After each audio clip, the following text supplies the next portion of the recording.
good morning, and welcome again sa ating panibagong vlog. Teka lang guys, kumukuha ako ng extra battery ko. So again, welcome again kay Inday Mila na vlog. Kumusta kayong lahat guys? And today is Monday.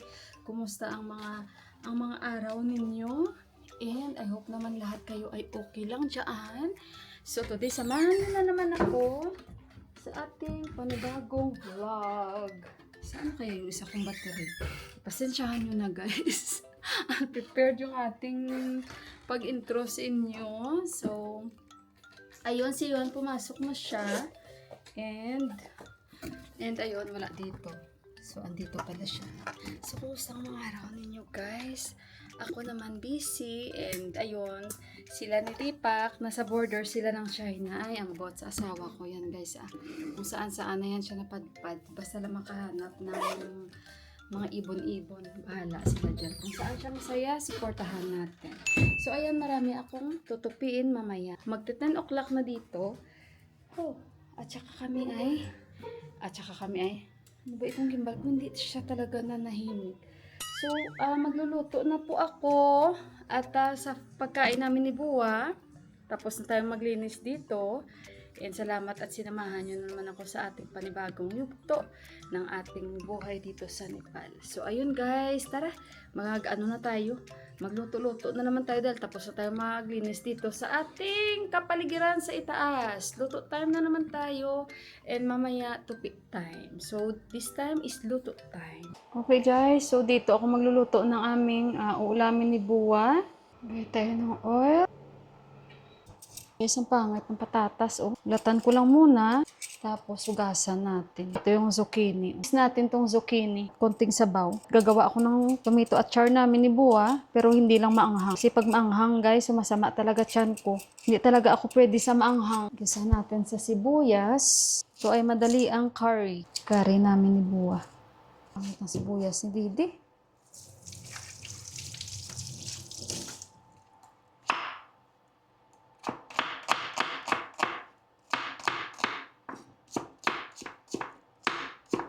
So, lagyan ko lang yan siya ng cumin seeds. At ilagay natin yung sibuyas. Ayan guys. Kuhain ko na rin itong ating patatas. Guys, gusto ko ba ilipat yung mga kangkong sa bucket siguro? Mag-aasta ko kay Buwa at sa luyot kasi gusto ko talaga sila mabuhay. Pangit tong patatas ni Didi. Oh, ilagay natin doon guys yung ating patatas. Guys, ayan na yung ating patatas.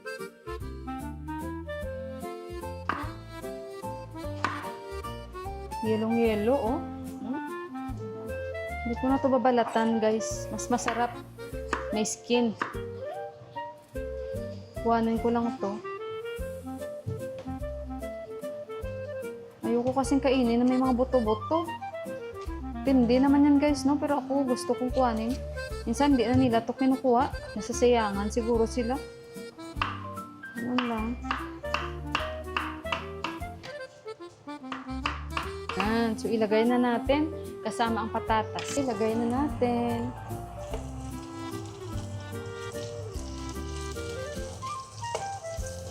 Luluto lang ako ng achar after nito. Kasi alam nyo guys, katulad niya no, wala tayong pampalasa.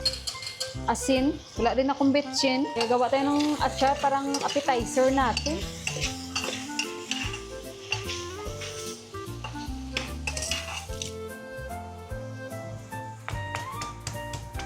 So, ginger garlic paste.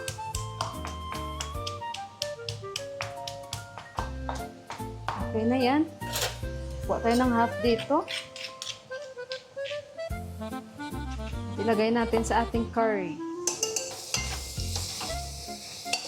Lagyan ko lang siya ng bay leaves. Ito guys, maliit lang.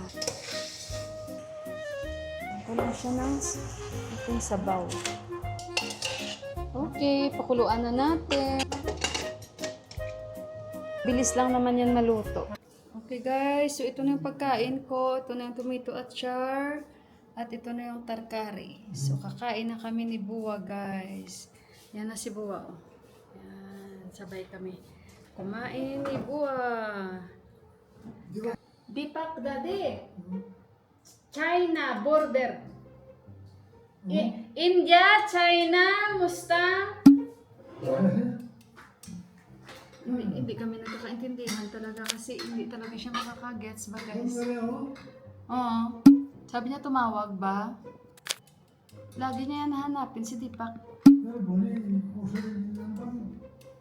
Bole? Hindi ko siya naintindihan. Medical? Army hospital? Schedule yung check-up sa Army hospital. Ito guys yung niluto. Achar ko o yun, di maangang. Kain tayo. Check up bukas ni Buwa. Sabi ko si Deepak nasa China, border na sila. Pa-check up siya bukas. Kote Bodyo, Biana. Mga 6 o'clock.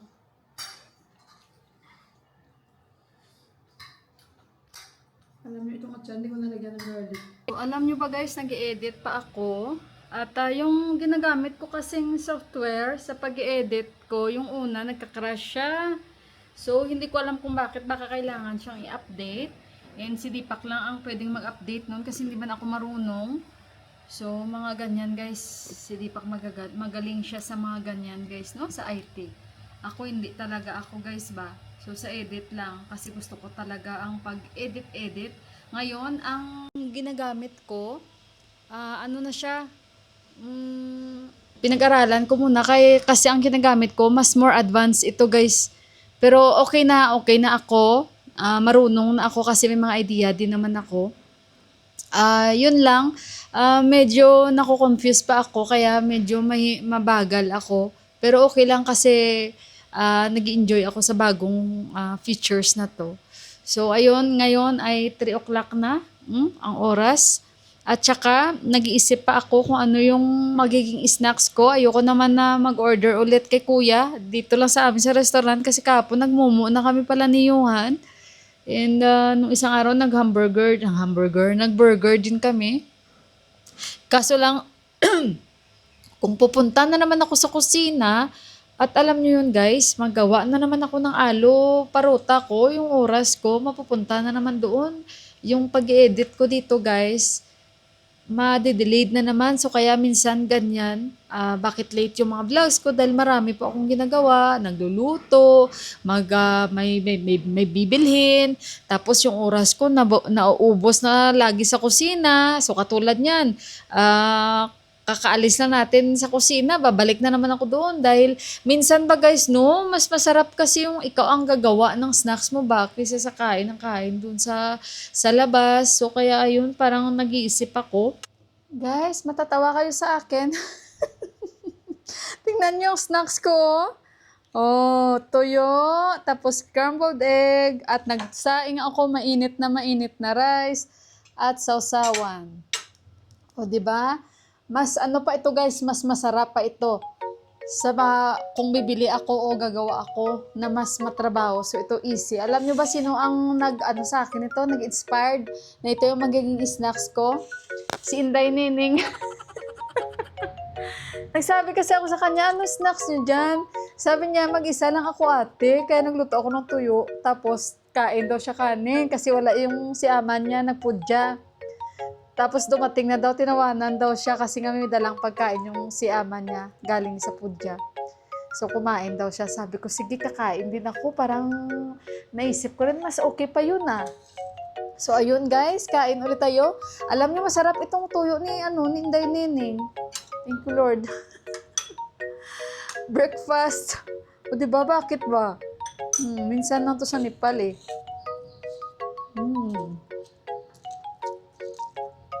Wala si Buwa. Naikot-ikot. Masarap to guys. Ang ni Inday Nining, tuyo.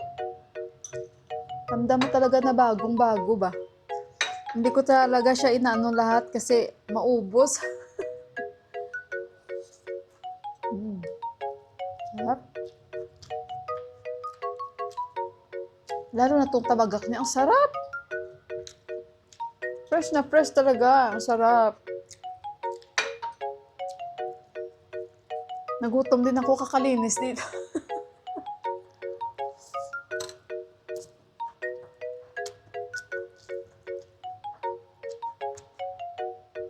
Sabi ko masarap ito may kape, kaso lang sabi ko wag na. Kape na ko kanina. Bakit ba? Pinipigilan natin sarili natin kumain.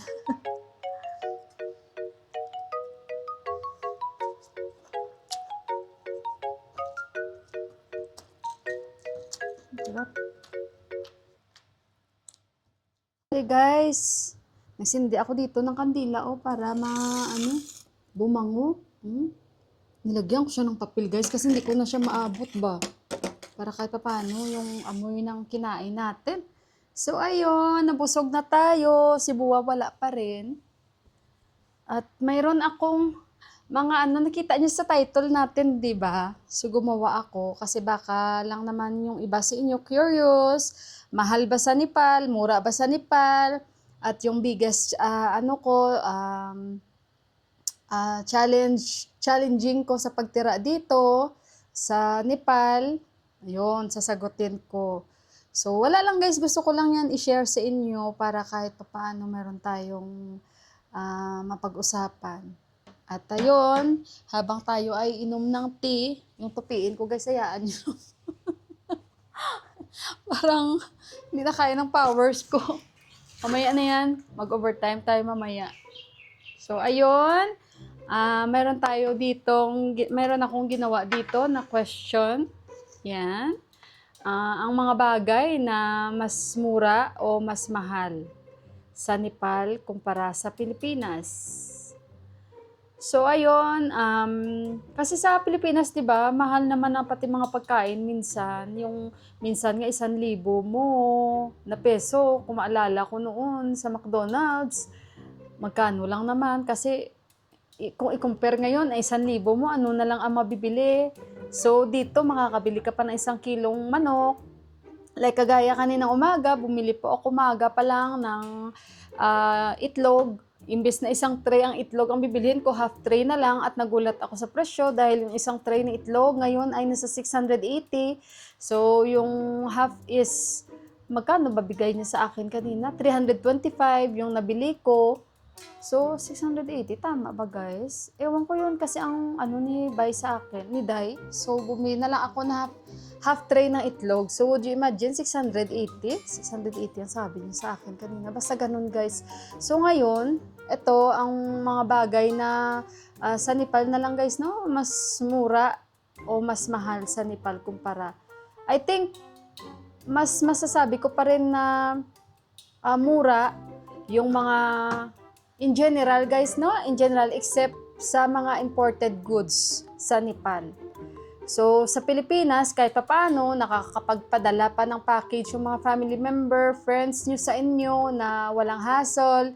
Dito guys, kakaiba kasi sila. So yan, dyan kayo matatamaan talaga pag may mga nagpapadala sa inyo ng mga packages. Kasi talagang grabe yung mga charges nila, lalong-lalo syempre imported goods. So unlike sa atin, lahat pwedeng ipadala.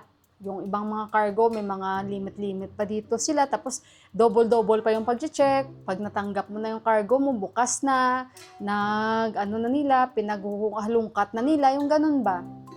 So, ayun, the rest, mga kung ano-ano na mga bagay-bagay, like sa mga pagkain or ano man, mga pa-members sa mga gym or lahat-lahat na guys in general, kung i-compare din sa Pilipinas, mas mura dito except sa mga imported goods, gadgets at kung ano pa basta mga imported at saka mga branded na damit. So yun, mahal talaga dito yun guys at doble ang kanilang mga charges. So, yun, doon talaga kumbaga masusobrahan kayo sa sa charge nila. Kahit nga OFW ka at parating ka dito, may mga dala kang mga electronics, appliances or talagang yan, kumbaga yan sa mata nila guys, masakit, kaya talagang hindi ka nila titigilan. Experience na namin yan.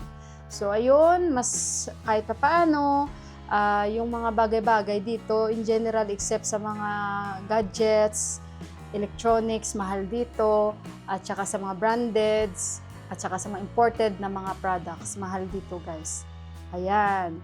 So, ito naman, yung pangalawa, saan ba yun?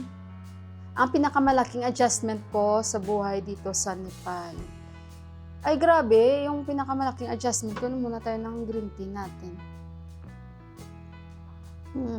Siguro yung napasubo. Kasi noon, hindi man ako aware kung ano ang joint family na tinatawag eh. Sa atin, parang bihira lang din ang joint family sa atin, di ba? Sa atin kasi, pag kasal na, mayroon tayong sa kultura natin na kailangan mag-separate na kasi otherwise magkakaproblema, yung ganun-ganun. So dito guys, parang before hindi ako aware na yung kanilang tradisyon o sa kultura nila is talagang majority is joint family talaga. So ito yung pinakamalaking challenging sa buhay ko sa pagtira dito dahil yun, parang sa sarili ko, challenge ko rin kung paano ako makisama ng maayos, kung paano magbigay respeto sa kanilang paniniwala, na grabe din sa kanilang religion ba, na lahat na lang parang first time ko na experience or na encounter hanggat sa parang unti-unti ko siyang nakikilala po ang kanilang tradisyon at kultura. At yun ang pinaka, I think, the biggest na challenge sa buhay ko sa pagtira dito, ang pagiging isang miyembro ng joint family. So iba kasi sila dito compare sa atin. At hindi rin naman maiwasan sa iba na joint family na may mga conflict. Kasi nga naman minsan, masasabi ko talagang iba ang mga biyanan dito, na mga babae. Especially, I think majority mababait ang mga biyanan na lalaki dito eh. Pero ang mga biyanan na babae, siguro dahil na lang din sa pagmamahal nila sa mga anak nila, kaya para silang ang dating nila sa mga buhari nila is mga pakialamera na sila. So, ayan, na-share ko sa inyo, hindi lang naman sa pagiging isang Filipina, kung hindi, in general din ulit, kahit sa mga kalahi nila, hindi rin sila magkakasundo-sundo. So, hindi talaga yun maiwasan, guys. At isa din yan sa, kumbaga nagturo sa akin para iwas conflict, iwas problema, dahil nga syempre mahal mo yung asawa mo and para at least kahit paano, live happily na lang ba kayo ba? Kumbaga peaceful, intindihin, hanggat kayang intindihin, magpasensya. Pero syempre, no, tao ka lang din minsan na lalong-lalo pag iba yung kinalakihan mo at iba yung kinalakihan mo na paniniwala. Pero alam mo yun, nasa talaga nasa sayo talaga yan kung paano mo dalhin. Pag once nabilong ka na sa isang joint family is mayroon ka ng responsibility dyan as buhari. Iba kasi sila. So, yung buhari kasi dito may pinakamalaking role yan sa pamilya ng kanyang napangasawa. Kaya minsan, no, sad to say, parang walang value sa kanila ang pagiging isang buhari. Pero ang ibig ko bang sabihin na dapat ma-realize nila na ang pagiging isang buhari ay grabe yung role ng buhari. Dahil siya talaga lahat kumikilos sa loob ng bahay. Okay lang yung kami guys, walang problema sa akin. Kami wala. Lalong-lalo pag si Ama nandito, wala. Tulungan kami ni Ama. And bihira ako sa kusina guys. So si Ama most of the time yan siya yan sa kusina. So syempre ikaw, mahiya ka rin kung ang biyanan mo sa kusina lang lagi at siya lang lagi, syempre tumutulong ka rin, di ba? Pero what I mean to say, yung conflict talaga na kahit gaano pa kayo ka-okay, hindi talaga naiiwasan yung, especially yung misunderstanding nyo ba? So lalong-lalo na ako, ibang lahi ako, di ba? So ayun, at saka siguro lang ako, mapalad dahil hindi ko kasama yung binan ko na babae dito. I think kung magkasama kami, baka magkakaroon din kami ng conflict. Pero wag naman. Siguro, hindi rin naman kasi wala namang perfect na relationship, guys eh. Wala talagang perfect na relationship. Wala lang guys, share ko lang sa inyo kasi majority dito sa Nepal, sa ngayon, parang hindi na sila magkakasama-sama sa isang bahay ba. Ngayon, Yung iba guys, parang floor by floor na sila. Parang sa kada floor may mga sarili-sarili na rin silang kusina or yung mga ganun. Para iwas din sila mismo. Dahil alam din naman nila na baka magkaroon sila later on ng conflict. Kasi kahit sila magkalahi, hindi sila magkakasundo. So isa yan sa pinaka-the biggest na challenging sa buhay ko sa pagtira dito.